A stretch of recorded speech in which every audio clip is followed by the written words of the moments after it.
अपने माँ बाप के सम्मान में कभी कमी मत आने दीजिए। याद रखिएगा, पत्नी भगवान का दिया हुआ उपहार है।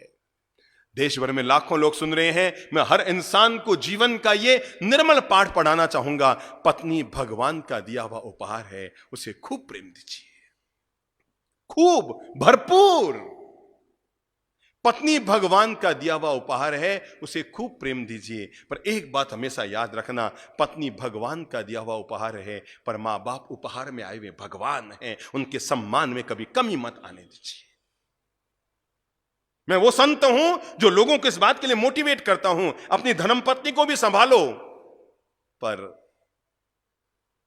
घर के वयोवृद्ध दादा दादी मम्मी पापा को नजरअंदाज तो मत करो, क्योंकि धर्म पत्नी तो भगवान का उपहार है, पर मां बाप और दादा दादी तो उपहार में आए हुए क्या है?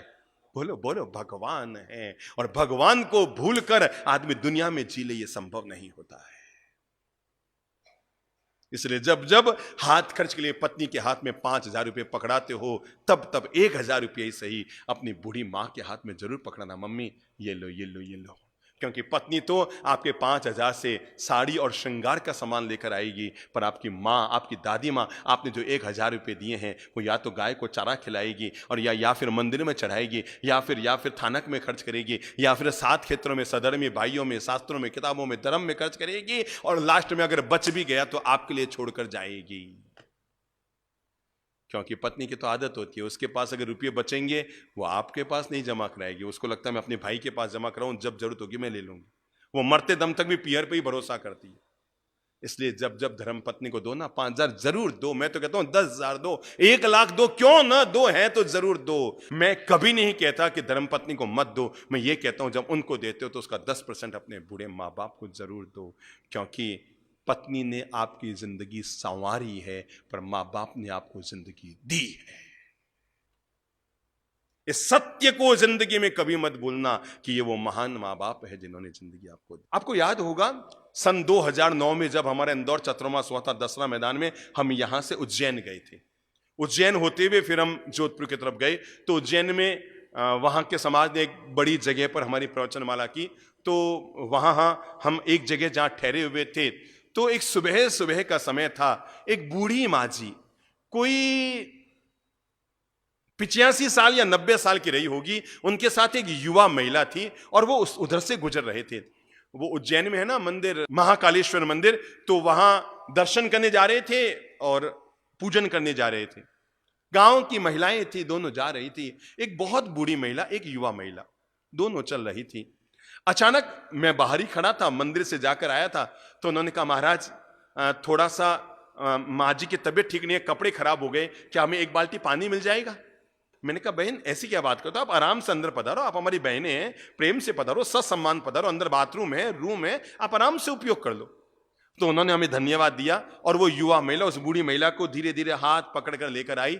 उसने माँ जी को नहलाया धुलाया, उनके खराब हो चुके कपड़ों को बहुत मुस्कुराते, मैंने देखा वो जो भी काम कर रही थी बड़ी मुस्कुराते हुए कर रही थी। गंदे कपड़ों को उसने साबुन से धोया, सुखाया वहां पर, और बड़ी मुस्कुरा के काम कर रही थी। गेट पर वापस आई, कहा महाराज हम लोग 1 घंटा में वो महाकाल के दर्शन करके वापस आते हैं, थोड़े कपड़े तब तक सूख जाएंगे, हम ले जाएंगे महाराज, हम जाके आ जाए। मैं कहा बहन आराम से पधारो, आप निश्चिंत होकर जाओ, आप हमारी बहनें हैं। इंसान होकर इंसान के काम आना, ये तो इंसान का पहला धर्म है, बाकी धर्म सब बाद में होते हैं। पर जब वो रवाना होने लगी, इतनी मुस्कुराते हुए, बूढ़ी माँ जी का हाथ यूं लिए हुए, इतनी मुस्कान के उनको नहलाया, इतनी मुस्कान से उनके कपड़े वगैरह सुखा रही थी, इतनी मुस्कान से बूढ़ी माँ की सेवा कर रही थी, मुझे लगा ये जरूर इनकी बेटी है, क्योंकि बेटी के अलावा दुनिया में कोई बुढ़ापे में मां की ऐसी सेवा नहीं कर सकती। जब वो रवाना होने लगे तो मैंने बहन से कहा, मैंने कहा बहन एक बात पूछो? कि हाँ महाराज बोलो बोलो महाराज बोलो। मैंने कहा बहन एक बात बताओ, ये जो बूढ़ी माँ जी है ना, ये रिश्ते में आपके क्या लगती है? कहने लगे महाराज कैसी बात करती हो, रिश्ते में मेरी भगवान लगती है, भगवान।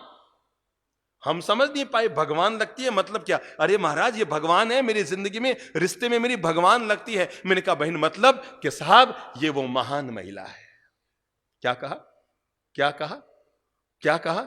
उस युवा महिला ने कहा साहब ये वो महान महिला है जिसकी कोख में मेरा सुहाग पला है। समझ में आई रिश्ते में क्या लगती है? समझ में आई रिश्ते में क्या लगती है? ये सांस नहीं, ये मेरे जिंदगी की सांस है। ये सांस नहीं, ये क्या है? सांस है मेरे जीवन का विश्वास है। मैं मोटिवेट कर रहा हूं आप लोगों को, प्रेरित कर रहा हूं सुनने वाले हर इंसान को, और मैं कहूंगा कि अपने जीवन में एक आदत डालो, और वो है हम बड़ों को भरपूर सम्मान देंगे, उनकी सेवा शुश्रूषा का ध्यान रखेंगे, और छोटों को बहुत प्रेम दो, सार संभाल करो, लाड़ प्यार दो, उन्हें अच्छे संस्कार दो, उन्हें अपना टाइम दो, अपना समय भी दो। उन्हें केवल स्कूल के भरोसे उनके मत छोड़ो, अपने छोटे बच्चों को थोड़ा समय दो, उनको आगे बढ़ने के लिए मार्गदर्शन दो। अगला जो आपकी गुणों की पोटली में अगला गुण जो मैं जोड़ना चाहूंगा, मैं अनुरोध करूंगा अगर हो सके तो एक सद्गुण और जोड़ लो, और वो है अपने नजरिए को हमेशा पॉजिटिव बना लो। याद रखना, दुनिया में नजरों का तो ऑपरेशन होता है, पर नजरिए का कोई ऑपरेशन नहीं होता है।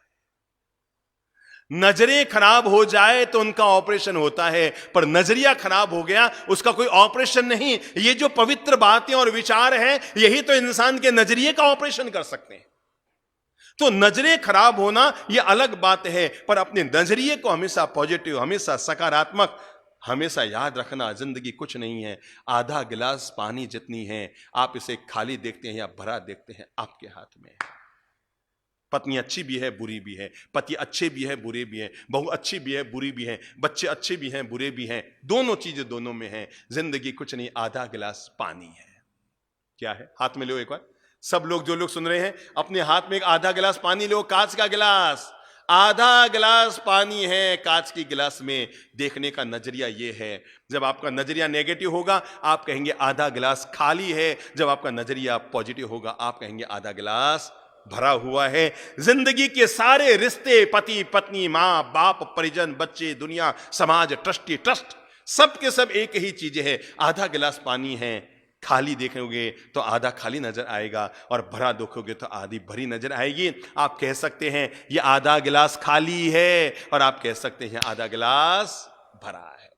जब जब आप भरा हुआ देखेंगे तब तक आप हर आदमी का उपयोग करेंगे। ये आधा गिलास तो भरा हुआ है ना, आप उसका उपयोग करेंगे। मानते हैं कि अपने समाज में थोड़ी दादागिरी चलाते हैं, पर काम भी तो आते हैं ना। आधा गिलास भरा हुआ देखो। मानते हैं ये अपनी मनमानी करते हैं, कोई दिक्कत नहीं, पर समाज में विकास भी तो करते हैं ना। आधा गिलास भरा हुआ देखो। मानते हैं कि बेटा हर समय घर में माहौल बिगाड़ता रहता है, पर महीने का 1 लाख कमा कर भी लाता है ना। आधा गिलास भरा हुआ देखो। मानते हैं सासू हर समय चिड़चिड़ करती रहती है, पर मेरे पति को पैदा भी तो इन्होंने किया है ना। आधा गिलास भरा हुआ देखो। मानते हैं कि बहू बड़ी टेढ़े स्वभाव की आ गई है, कोई दिक्कत नहीं, आपके बेटी के घर को इन्होंने तो बसाया है, ये आए ना तो आपकी बेटी का घर बसा।